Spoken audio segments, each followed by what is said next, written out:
Vendredi 20 décembre 2019, RFM Matin, bon réveil, bonne journée, il est 7h le journal. Un journal présenté par Sorna Natambay. Bonjour Sorna. Bonjour Babacar et bonjour à tous. Luc Nicolaï entre les mains de la brigade de recherche de Thiès. Le promoteur de lutte a été arrêté chez lui à Hambourg et placé en garde à vue. C'est dans l'affaire de la drogue trouvée à l'hôtel Lamentin Biche de Sali. Aucune des manifestations déclarées pour ou contre la hausse de l'électricité n'a été autorisée ce vendredi. Le préfet de Dakar évoque d'éventuels troubles à l'ordre public. Le collectif Nyon Lank fait fi de cette décision alors que les jeunes boucliers de la République comptent s'y conformer. Les finances de la ville de Dakar se portent bien. D'après le maire Soham Wardini, la municipalité a enregistré un excédent de plus de 10 milliards cette année. Une manne financière qui va contribuer à la réhabilitation de la mairie. Luc Nicolaï est en garde à vue depuis hier à la brigade de recherche de Thiès. Une arrestation 2 ans après le mandat d'arrêt émis contre lui par la cour d'appel de Saint-Louis.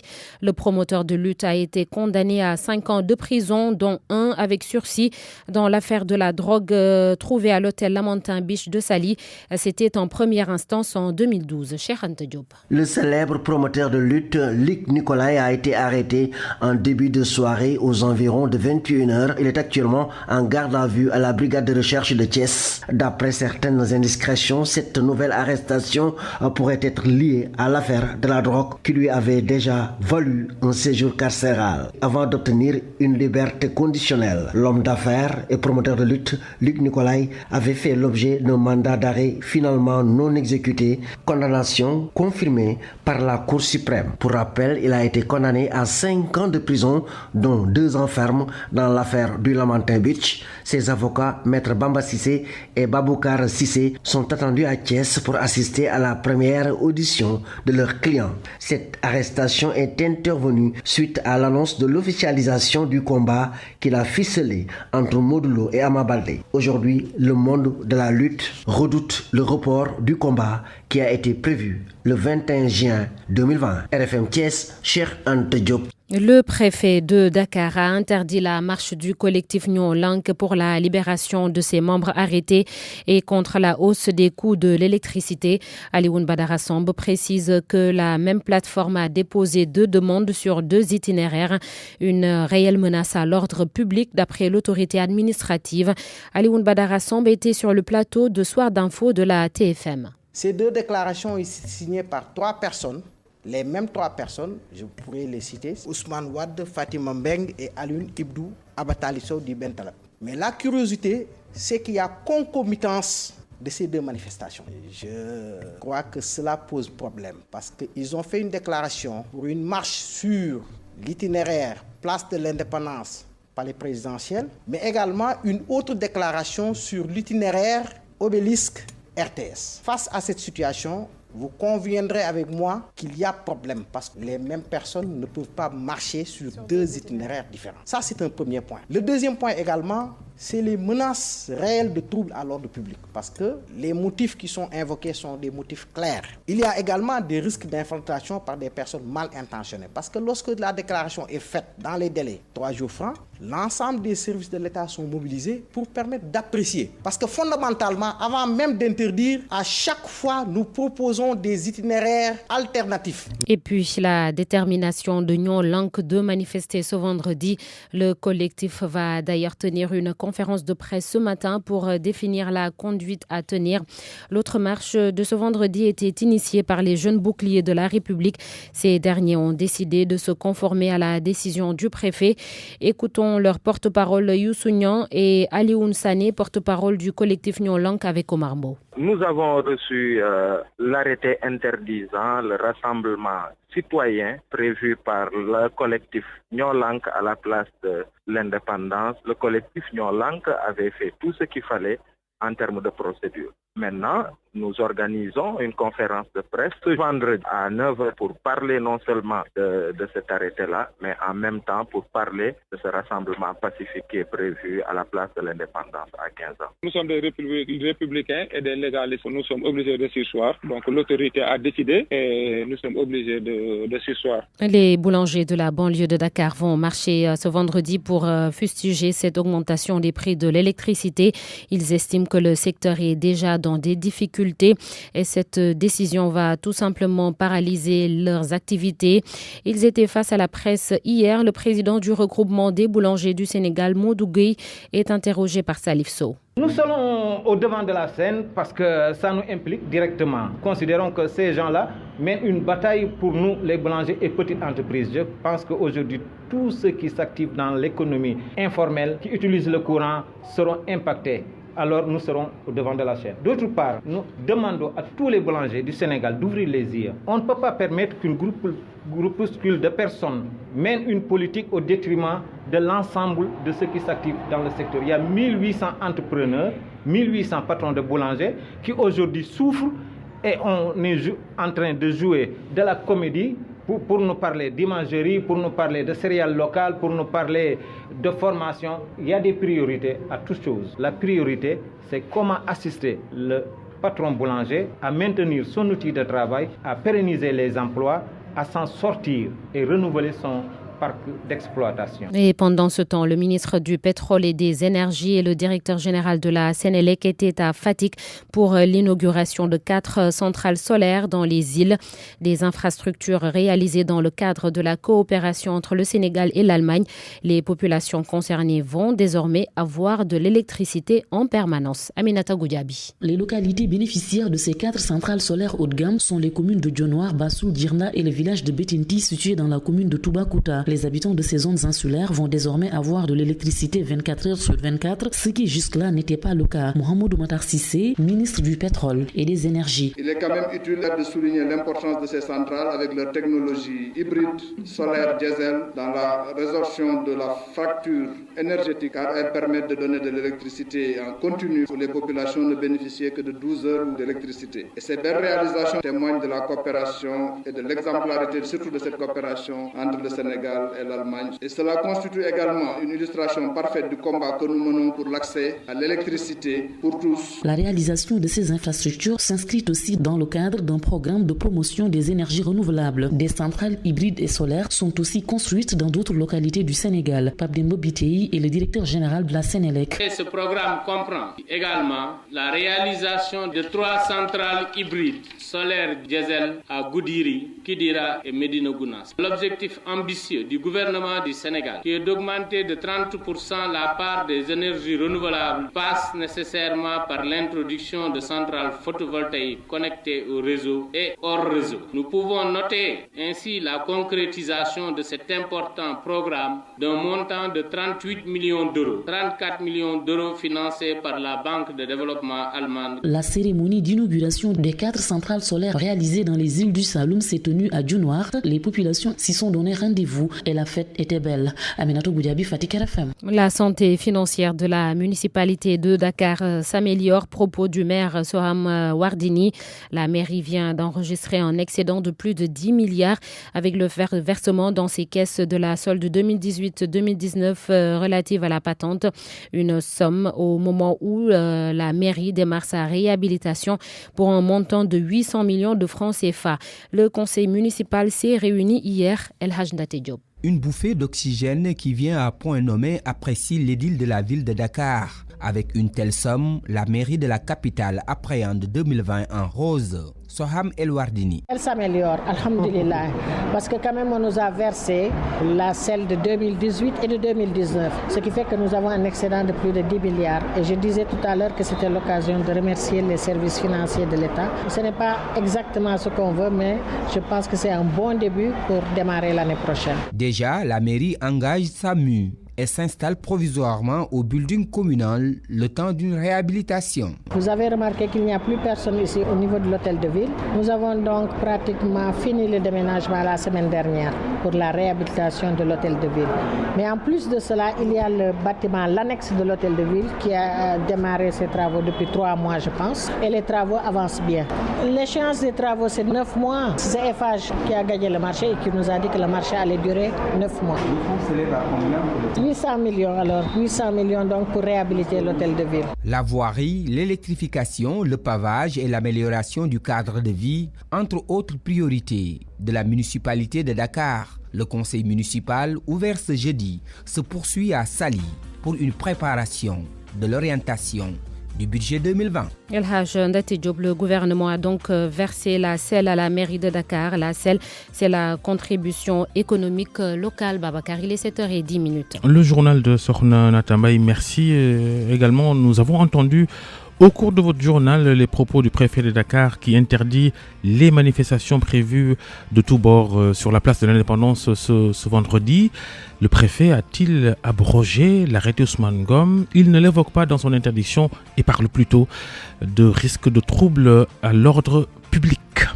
Les titres sport, cher Tidiane Diagne. Football, accusé de mauvaise gestion, Salou Samb démissionne de son poste de président du Stade de Mbour, club de Ligue 1 sénégalaise, poste qu'il occupait d'ailleurs depuis 2010. Loin d'être dans la tourmente, Dakar Sacré-Cœur, un autre club de Ligue 1, actuel leader, veut jouer les grands rôles. Déclaration faite hier en marge d'une cérémonie de signature de protocole d'accord.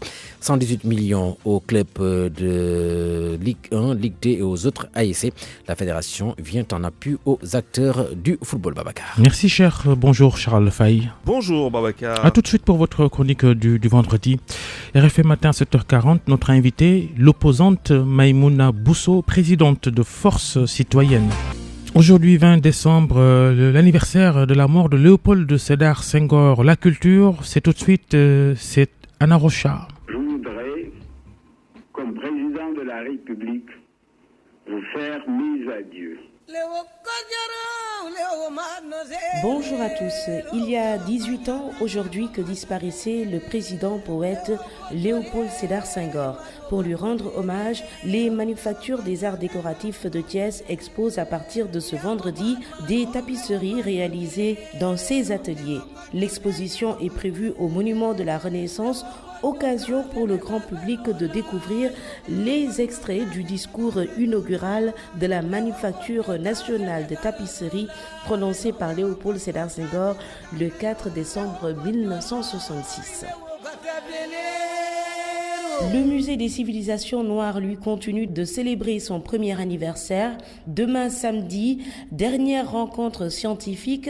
Avant cela, plusieurs intellectuels africains ont échangé sur le principe des continuités culturelles, en plus clair, sur l'unité africaine. Mamadou Oumarba y était pour nous. Une rencontre de haute facture, objectif, réfléchir sur l'unité africaine. Professeur Boubacar Bari de l'Institut fondamental d'Afrique noire, modérateur du jour. L'Afrique ne peut pas rester fragmentée comme elle est. On a parlé d'utilisation de nos langues nationales par rapport aux langues coloniales.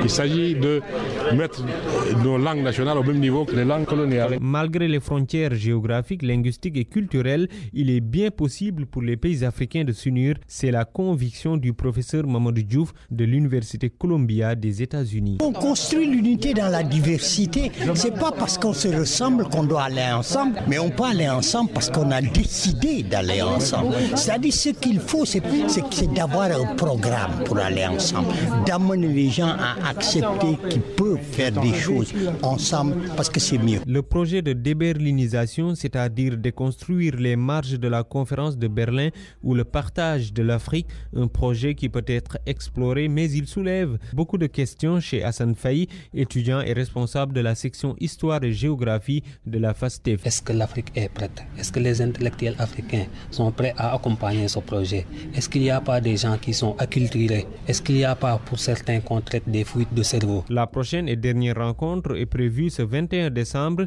Elle va porter sur religion et société. Souleymane Bachir Diagne va donner la leçon inaugurale. Premier panel à suivre à partir de 10h30 avec comme modérateur Abdelaziz Kébé, le commissaire au pèlerinage. Hier à Toubab Dialaw, c'était le lancement de la 9e édition du festival Rythme et forme du monde à l'initiative de l'Association pour la promotion et le développement durable du Dialaw. Cette année, le festival a pour thème culture et renforcement du capital humain. Merci d'avoir suivi. Rendez-vous demain samedi donc dans le magazine culturel d'RFM Khalam. Rendez-vous noté Khalam sur RFM 10h30 et 13h30. Bon réveil si vous nous rejoignez RFM Matin, bientôt 7h15 et la chronique de Charles Faye.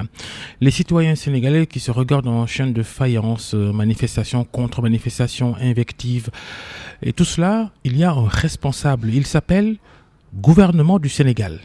On n'est pas à l'époque où une célébrité présidentielle nous demandait d'allumer des bougies pour éclairer nos nuits assombries par la facture pétrolière. Plus de $120 le baril de pétrole en mars 2012. Ils sont loin aussi ces temps où Sénélec demandait d'éteindre frigos et appareils électriques énergétivores. Beaucoup ont pu regarder le Classico Barcelone-Real mercredi dernier, mais ce n'est pas encore le Pérou et donc pas une raison pour en rire béat de bonheur, loin s'en faut. Les Sénégalais sont fatigués, trop pour qu'on s'en moque au point de manquer de discernement en invitant la force répressive à les mater. Pourquoi pas à coups de tonfa ou de balles réelles pendant qu'on y est. Entendre dire de telles inepties par un ancien Premier ministre qui a raté l'occasion de se taire ne donne pas non plus la légitimité de s'engouffrer, pieds et poings liés, dans des onomatopées aux sonorités de clairon mal embouchées. Savoir raison garder, non sans nous cracher des vérités. Telles sont les responsabilités incombantes. Colère présidentielle ou populaire, poing sur la table ou front contre la table, il faut bien qu'on explique aux Sénégalais comment l'embellie vendue à fast-track dose d'inauguration et promesse avant la présidentielle de février dernier a fondu comme karité au soleil pour devenir, sur la forme comme dans le fond,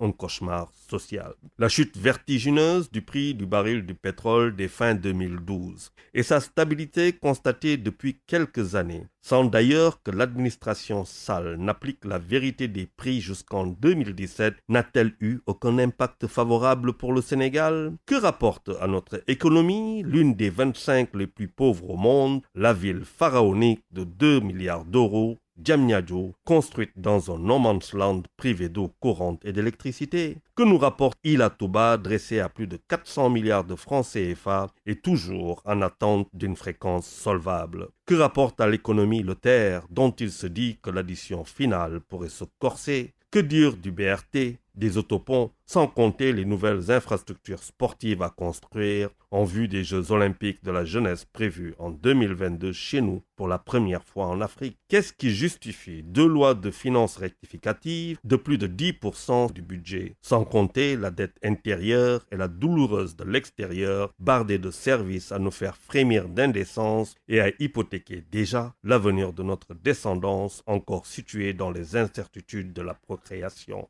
Encore heureux que la Banque mondiale, si tenté on connaît le bonheur avec ses institutions de Bretton Woods, qu'elle consente à appuyer à hauteur de plus de 100 milliards de francs CFA et dans les meilleurs délais, notre budget fortement revu à la baisse. Merci à Dodé, Tebounou Lank, Wante Wahante Dege, Juma Boubarak et bon week-end à tous. Bonne journée Charles Fay, merci pour cette chronique. On enchaîne avec le même sujet presque, avec la revue de presse de Georges Déthié-Diop. Rebonjour Georges, c'est manifestation interdite finalement par le préfet de Dakar, manifestation qui était prévue aujourd'hui. Oui, le préfet de Dakar qui a interdit la manifestation à la place de l'indépendance, le collectif Nyolank la maintient. Du coup, les journaux craignent pour la journée d'aujourd'hui. L'Observateur parle d'un vendredi à haut risque. Tribune d'un vendredi de toutes les sueurs. De l'électricité dans l'air, indique l'AS. Dakar sous tension, souligne enquête pour les Échos. L'on va vers un vendredi de feu à la place de l'indépendance. En effet, selon l'Observateur, le préfet de Dakar révèle qu'ils n'ont pas reçu de déclaration de manifestation pour le collectif Nyolank. Alun Badarassan précise que seuls Fatima Mbeng, Ousmane Ouad et Alun Ibn Abatalibso qui ont déposé dans ces services 2 déclarations de manifestation sur 2 itinéraires différents, place de l'indépendance, palais de la République et place de la Nation, RTS, au nom de Yonou Askanui. Ces 2 déclarations, selon lui, sont signées par les mêmes personnes. Mais la curiosité, ajoute-t-il, c'est qu'il y a concomitance de ces 2 manifs. Cela pose problème, dit-il, parce que les mêmes personnes ne peuvent pas marcher sur 2 itinéraires différents. Ainsi, indique enquête, le préfet interdit la manif prévue à la place de l'indépendance et autorise celle prévue à la place de la Nation et dit espérer que les gens seront responsables car même en France, des manifestations sont interdites. Seulement dans l'Observateur, Alun Sané de Yanamar, membre de Nyolank, confie qu'ils tiennent une conférence de presse ce matin pour parler de l'arrêté préfectoral et de son contenu, mais aussi communiquer sur leur rassemblement prévu à 15h.